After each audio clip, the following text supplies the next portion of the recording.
Hello बच्चों, very good morning, welcome to golden Gurukul. प्यारे बच्चों, आज हम बात करेंगे मोस्ट इंपोर्टेंट सम की, जो कि आपका रहेगा अंडरस्टैंडिंग क्वाड्रिलेटरल से चैप्टर 3 क्लास 8 का।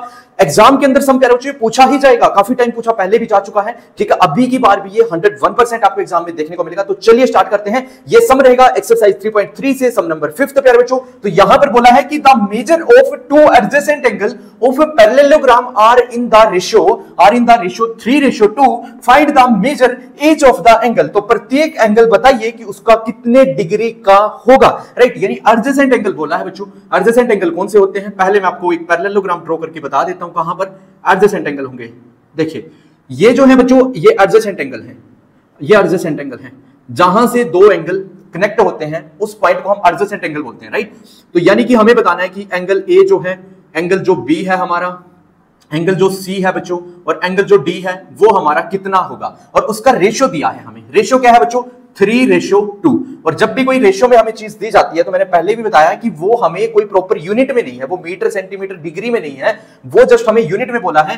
तो इसको हम ना एक्स सेलेक्ट कर लेंगे कि ये हमारा 3x/2x हो गया, राइट। तो यानी कि जो एंगल ए है वो मान लीजिए हमारा 3x है, तो 3, और एंगल बी जो है वो हमारा 2x है। प्यारे बच्चों, आपको पैरेललोग्राम की प्रॉपर्टी पता होगा कि जो अपोजिट एंगल होते हैं वो इक्वल होते हैं। यानी कि जो एंगल ए है बच्चों, वो मेरा एंगल सी के इक्वल हो जाएगा, जो कि दोनों की वैल्यू 3x हो जाती है, राइट। जब हम बात करेंगे एंगल बी की, तो एंगल जो बी है वो अपोजिट एंगल है बच्चों एंगल डी का, तो यानी कि ये हमारा 2x के इक्वल हो जाएगा, राइट। तो अब देखिए बच्चों, आपको पता है पैरेललोग्राम के अंदर हमारे पास 4 एंगल्स होते हैं, और 4 एंगल्स मिलकर हमारा 360 डिग्री का टोटल एंगल बनाते हैं। यानी कि जब हम इन चारों एंगल्स का सम करेंगे ना, angle A plus angle B plus angle C plus angle D, जो कि इक्वल हो जाएगा 360 डिग्री के, तो अब ए बी की वैल्यू हम पुट करते जाएंगे, सी डी की भी, देन हमें एंगल की वैल्यू मिल जाएगी। देखिए angle A equal angle C है, यानी कि ए के प्लेस पर भी 3x मैं रख सकता हूं, बी के प्लेस पर मैं 2x रख सकता हूं, सी के प्लेस पर 3x मैं रख सकता हूं, एंड डी के प्लेस पर 2x रख सकता हूं, जो कि इक्वल 360 डिग्री के हो जाएगा बच्चों।